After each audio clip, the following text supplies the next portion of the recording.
ஓம் ஸ்ரீ சாய்ராம்.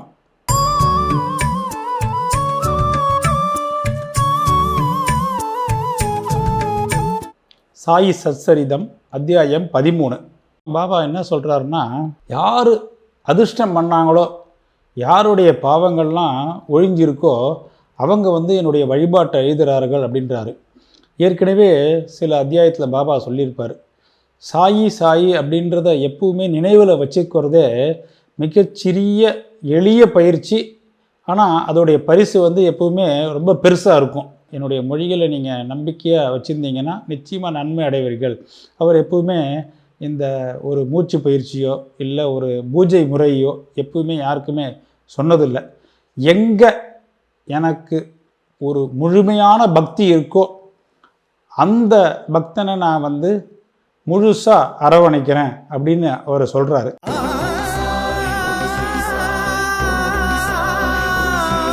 இப்போது இன்னொரு பக்தரான பாலா கன்பத் சிம்பி அப்படின்னு ஒருத்தர் இருந்தார். அவருக்கு என்ன ஆயிடுச்சுன்னா, ஒரு மோசமான வியாதியான மலேரியாவால் அவர் கஷ்டப்படுறாரு. எல்லா வித மருந்து, டேப்லெட்ஸு, கஷாயம் எல்லாத்தையும் சாப்பிட்டு பார்க்குறாரு. அவருக்கு எந்த ஒரு பிரயோஜனமும் கிடைக்கல, ஃபீவரும் குறையலை. அவர் ஷிரடிக்கு ஓடி வராரு, பாபா பாதத்தில் தஞ்சம் அடைகிறாரு. பாபா என்ன பண்ணுறாருனா, இவருக்கு ஒரு யூனிக் மெத்தடை ஃபாலோ பண்ண சொல்கிறாரு. அதாவது கொஞ்சம் சாதத்தை எடுத்து அதை தயிரை அந்த சாதத்தில் கலந்து, அங்கே லக்ஷ்மி கோவில்னு ஒரு கோவில் இருக்கும், அந்த கோவிலுக்கு முன்னால் ஒரு கருப்பு நாய் ஒன்று இருக்கும், அதுக்கு இந்த தயிர் கலந்த சாதத்தை கொடுத்துருன்றாரு. பாலா சிம்பிக்கு இதை எப்படி கம்ப்ளீட் பண்ணுறதுன்றது ஒரு கொஸ்டின் மார்க்காகவே இருக்குது.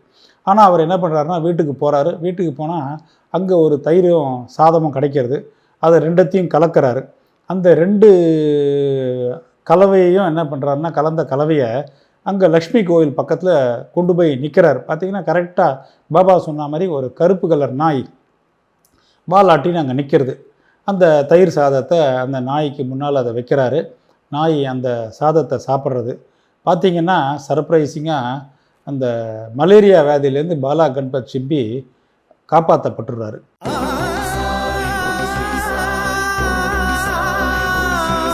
பாபு சாஹேப் பூட்டி.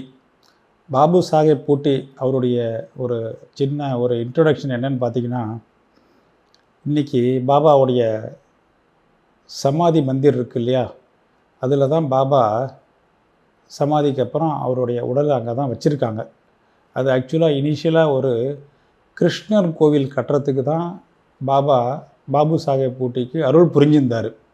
ஆனால் கரெக்டாக கிட்ட அந்த ஒரு விஜயதசமி 1918ஆம் வருஷம் பாபாவே அந்த இடத்துல நம்ம ஓடி ஆடி விளையாடலாம், கட்டி பிடிக்கலாம், ஒருத்தரை கொஞ்சலாம் அப்படின்னு சொன்னார் இல்லையா, அந்த கல்கட்டிடம் தான் பாபு சாஹேப் பூட்டியால் கட்டப்பட்டது.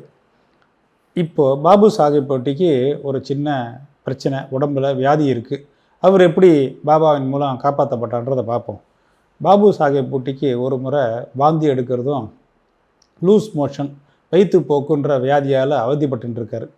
அவருடைய வீட்டில் பார்த்திங்கன்னா அவருடைய ஷெல்ஃபு பூரா மருந்து, மாத்திரை, கஷாயம் இப்படி தான் ஃபுல்லாக நிரம்பி இருக்குது. ஆனால் அந்த மருந்து மாத்திரையால் அவருக்கு எந்த ஒரு பிரயோஜனமும் இல்லை. வாந்தியும் நிற்கலை, வயிற்றுப்போக்கும் நிற்கலை. உடம்பு ரொம்ப தளர்ச்சி அடைஞ்சிடுறாரு. என்ன ஆகுது, அவரால் மசூதிக்கு போய் பாபாவை தரிசனம் செல்வது கூட முடியல. இதை ஏற்கனவே பாபா தெரிஞ்சுன்னு என்ன பண்ணுறாருன்னா, பாபு சாஹேப்பை மசூதிக்கு வர வச்சு தம் முன்னால் உட்கார வச்சிடுறாரு. அவர் என்ன பண்ணுறாரு, பாபா இப்போ கவனி, இனிமேல் நீ வெளியில் வரக்கூடாதுன்னு சொல்லி தன்னோட ஆள்காட்டி விரலை மேலும் கீழும் ஆட்டி இப்படி சொல்கிறார். இதுக்கு என்ன அர்த்தம்னா, வாந்தி இடத்திலும் நிற்க வேணும் அப்படின்னு பாபா அதை ஆணித்தரமாக சொல்கிறாரு. இந்த பாபாவுடைய சொற்களுடைய சக்தியை பார்த்திங்கன்னா, அவர் சொன்ன அடுத்த நிமிஷம் இந்த வாந்தியும் வயிற்றுப்போக்கும் பூரணமாக குணமடைஞ்சிடுறாரு.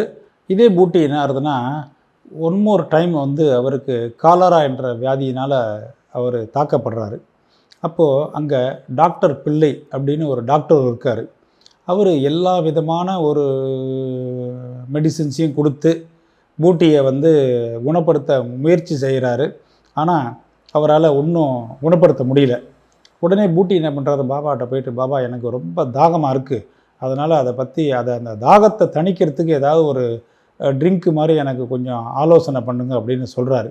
பாபா அவருக்கு என்ன பண்ணுறாருன்னா, சர்க்கரை கலந்த பாலில் இந்த பேரிச்சம்பழம், வால்நட்டு, பருப்பு இப்படிப்பட்ட ஐட்டத்தெல்லாம் கொடுத்து இதெல்லாம் நீ சாப்பிடுப்பா அப்படின்றாரு. ஆக்சுவலாக பார்த்திங்கன்னா, ஏதாவது ஒரு டாக்டர் இந்த மாதிரி ஒரு விஷயத்தை ப்ரிஸ்கிரைப் பண்ணால் நோயாளியுடைய நிலைமை ரொம்ப மோசத்துக்கு கொண்டு போய் விட்டுரும். ஆனால் பாபாவுடைய கட்டளை இருக்கு இல்லையா, அதுக்கெல்லாமே இந்த வியாதிகள்லாம் பூரணமாக குணப்படுத்தப்பட்டுருது. இப்படி தான் பூட்டியும் ஒரு ஆச்சரியமூட்டும் வகையில் இந்த காலராலேருந்து குணப்படுத்தப்பட்டுறாரு.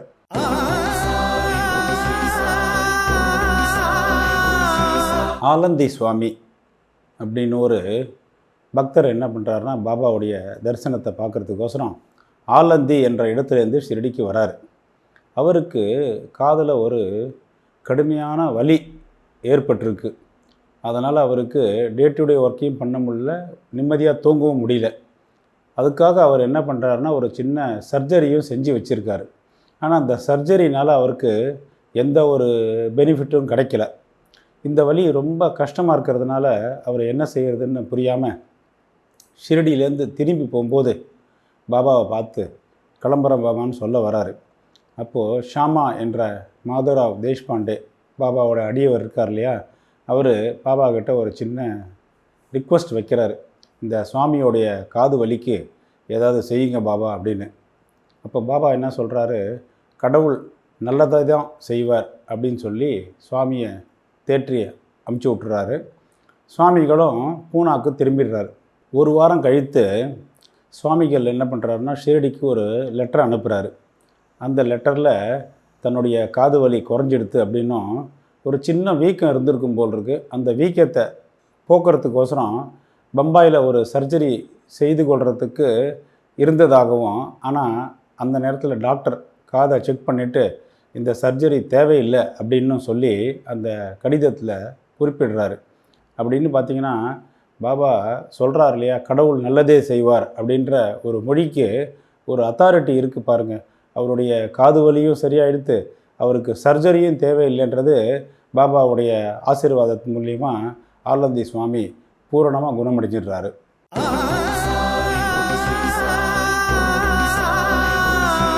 காக்கா மகாஜனி அப்படின்னு ஒரு பாபாவுடைய பக்தர் இருக்கார் இல்லையா, அவருக்கு ஒரு முறை வயிற்று போக்கால் அவதி விடுறாரு. அந்த நேரத்தில் அவருக்கு மசூதியில் ஒரு வேலையும் கொடுத்துருக்கார் பாபா.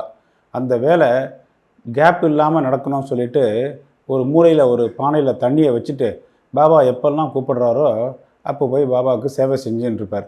ஆனால் இந்த வயிற்றுப்போக்கு இருக்கிறத காக்கா மகாஜனி பாபா கிட்ட சொல்லலை. ஏன்னா பாபா சர்வாந்தர் யாமி, அவர்கிட்ட போய் இந்த வியாதியை நம்ம சொல்லி அதுக்கோசரம் ஒரு கெயின் வாங்கிக்க வேணாம்னு சொல்லிவிட்டு அவர் பாட்டுக்கு சைலண்ட்டாக தன்னுடைய வேலை செஞ்சுட்டு இருக்கார். எப்படியும் பாபா தன்னுடைய வியாதியை குணப்படுத்திடுவார் அப்படின்னு சொல்லிட்டு அதை பாபாட்ட சொல்லாமலே போயின்னு இருக்கார். அந்த நேரத்தில் மசூதியில் அங்கே ஒரு தாழ்வாரத்துடைய வேலை அதை கட்டப்பட்டுருக்கு. அந்த வேலையை காக்கா மகாஜனிக்கு பாபா பார்த்துக்க சொல்லி கொடுத்துருக்காரு. ஆக்சுவலாக அந்த நேரத்தில் வேலை தொடங்குறது பார்த்திங்களா, தொடங்கும்போது பாபா திடீர்னு கோபாவேசம் அடைஞ்சிடுறாரு. அங்கே இருந்த பக்தர்கள் எல்லாம் பயந்து ஓடிடுறாங்க. காக்கா மகாஜனியும் ஓட ஆரம்பிச்சிடுறாரு. அந்த நேரத்தில் பாபா அவரை உட்கார வச்சு பிடிச்சி அங்கே உட்காருப்பா எதிர்க்கு அப்படின்றாரு. அந்த குழப்பத்தில் என்ன ஆகுதுன்னா, இந்த பல பக்தர்கள் அங்கேருந்து சிதறி ஓடினாங்க இல்லையா, அப்போ யாரோ ஒரு பக்தர் என்ன பண்ணிட்டாருன்னா, ஒரு சின்ன நிலக்கடலை பையை அங்கே விட்டுட்டு ஓடிடுறாரு. பாபா அந்த நிலக்கடலையை கையில் எடுத்து அந்த பருப்பு ரெண்டுத்தையும் தன்னுடைய கையால் தேய்ச்சி தோலை ஊதி சுத்தமான கடலை பருப்பை என்ன பண்ணுறாருன்னா காக்கா மகாஜனிகிட்ட கொடுத்து சாப்பிட சொல்கிறாரு. சாப்பிட்ற சொல்கிறது, திட்டுறது, திருப்பி கடலையை சுத்தம் செய்கிறது, இப்படியே சமகாலத்தில் எல்லா வேலையும் நடக்கிறது. அந்த நேரத்தில் சில கடலையை பாபாவும் சாப்பிட்றார். கையில் இருந்த கடலையெல்லாம் தீர்ந்த உடனே பாபா தனக்கு தண்ணி தேவைப்படுறது, தாகமாக இருக்குது அப்படின்னு சொல்லி காக்கா மகாஜனியை தண்ணி கொண்டு வர சொல்கிறாரு.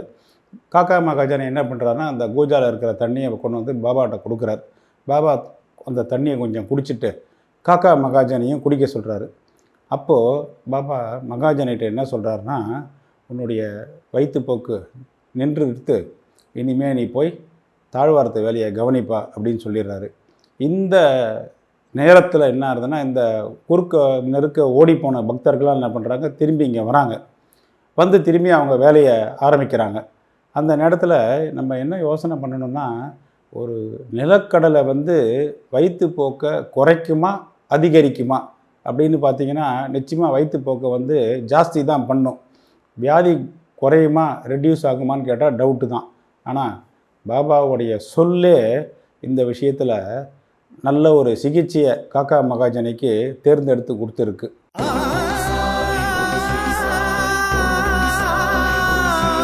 அர்தா அப்படின்ற ஒரு இடத்துலேருந்து தத்தோபந்துன்னு ஒரு பக்தர், பெரிய பணக்காரர். அவர் வந்து என்ன பண்ணுறாருன்னா, ஒரு 14 வருடங்களாக வயிற்று வலியால் கஷ்டப்படுறாரு. அவருக்கு எவ்வளவோ சிகிச்சை செஞ்சு எந்த ஒரு பலனும் கிடைக்கல. அவருக்கு பாபா தன்னுடைய பார்வையாலேயே பலவிதமான வியாதிகளை குணப்படுத்துகிறாருன்ற ஒரு செய்தி கிடைக்கிறது. அந்த பாபாவுடைய புகழை கேட்டு ஷிரடிக்கு ஓடி வந்து பாபாவுடைய பாதத்தில் விழுறாரு. பாபா அவரை நல்லபடியாக பார்த்து ஆசீர்வாதமும் செஞ்சிடுறாரு.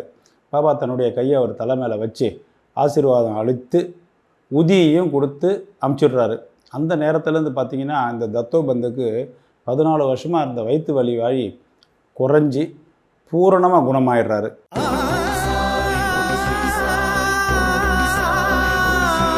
இந்த அத்தியாயத்தின் முடிவில் ஒரு 3 நிகழ்ச்சிகளை குறிப்பிட்டிருக்காங்க. மாதவராவ் தேஷ்பாண்டே அப்படின்ற ஒரு பக்தர் மூல வியாதியினால், பைல்ஸ் கம்ப்ளைண்ட்னால் கஷ்டப்பட்டுருக்காரு. அந்த நேரத்தில் பாபா என்ன பண்ணுறாருன்னா, சோனமுகி அப்படின்னு ஒரு கஷாயத்தை அவருக்கு குடிக்கிறதுக்கு கொடுத்துட்றாரு. இந்த கஷாயம் அவர் சாப்பிட்ட உடனே அவருடைய வியாதி பூரணமாக குணமடைஞ்சிடுறது. இதே பைல்ஸ் கம்ப்ளைண்ட்டு அவருக்கு ஒரு 2 இயர்ஸ்க்கு அப்புறம் திரும்பி வருது. அவர் என்ன பண்ணுறாருனா, இந்த சோனமுகி கஷாயத்தை பாபாவை கேட்காமலே தானே அதை குடிச்சிடுறாரு. இது என்ன பண்ணுறதுன்னா, அவருக்கு பெரிய பிரச்சனையை உருவாக்கிடுறது. திருப்பி அவர் பாபாட்ட போய் அவர்கிட்ட அதை பற்றி சொல்ல, திருப்பியும் பாபாவுடைய அருளால் இந்த பைல்ஸ் கம்ப்ளைண்ட் குணமாக்கப்படுறது. 2வது இன்சிடெண்ட் என்னன்னு பார்த்தீங்கன்னா, காக்கா மகாஜனி அவருக்கு கங்காதர் பந்த் அப்படின்னு ஒரு பிரதர் இருக்கார். அவருக்கு பல வருஷமாக வயிற்று வலி தொந்தரவு. அவர் என்ன பண்ணுறாரு, பாபாவுடைய லீலைகளை கேட்டு ஷிரடிக்கு வந்து என்னுடைய வயிற்று வலியை கொஞ்சம் குணமாக்குங்க அப்படின்னு அவர் கேட்குறாரு. பாபா உடனே என்ன பண்ணுறாரு, அவருடைய வயிற்றை தொட்டு கடவுள் நல்லதே செய்வார், சீக்கிரம் நீ குணமாயிடுவ அப்படின்றாரு. அந்த நேரத்துலேருந்து பார்த்திங்கன்னா, அவருக்கு வயிற்று வலி சுத்தமாக குறைஞ்சி முழுதும் குணமாக்கப்பட்டுறாரு. 3rd இன்சிடெண்ட்டு அப்படின்னு என்ன பார்த்திங்கன்னா, நானா சாஹேப் சந்தோர்கரும் ஒரு சமயம் வயிற்று வலியால் ரொம்ப கஷ்டப்படுறாரு. பகல் இரவு எல்லா நேரத்துலையும் அவரால் அந்த வயிற்று வலினால் அவரால் எந்த வேலையும் செய்ய முடியல. அவர் டாக்டரை அணுகிறாரு. டாக்டர்கள் வந்து மருந்து ஊசி போட்டு கூட அவருக்கு எந்த ஒரு ரிலீஃபும் கிடைக்கல. வேறு வழி இல்லாமல் தன்னுடைய சாயிநாதரை போய் அவர் அணுகிறாரு. அந்த நேரத்தில் பாபா என்ன பண்ணுறாருன்னா, அவருக்கு பர்பி அப்படின்னு ஒரு இனிப்பு பலகாரத்தை கொடுத்து அதை நெய்யோடு கலந்து சாப்பிட சொல்கிறாரு. இந்த பர்பியை அவர் சாப்பிட்ட உடனேயே அவர் ஃபுல்லாக குணமடைஞ்சிடுறாரு. பாபாவுடைய சொற்களும் கருணையும் அன்பும் பார்வையுமே பலவிதமான வியாதிகளை குணப்படுத்தியிருக்கு அப்படின்றத இந்த செய்திகள்லாம் நமக்கு எடுத்து காட்டுன்றன. இதுக்கு மருந்தோ மாத்திரையோ டாக்டரோ அல்ல. இத்துடன் அத்தியாயம் 13 முடிவடைகிறது. ஓம் ஸ்ரீ சாய்ராம்.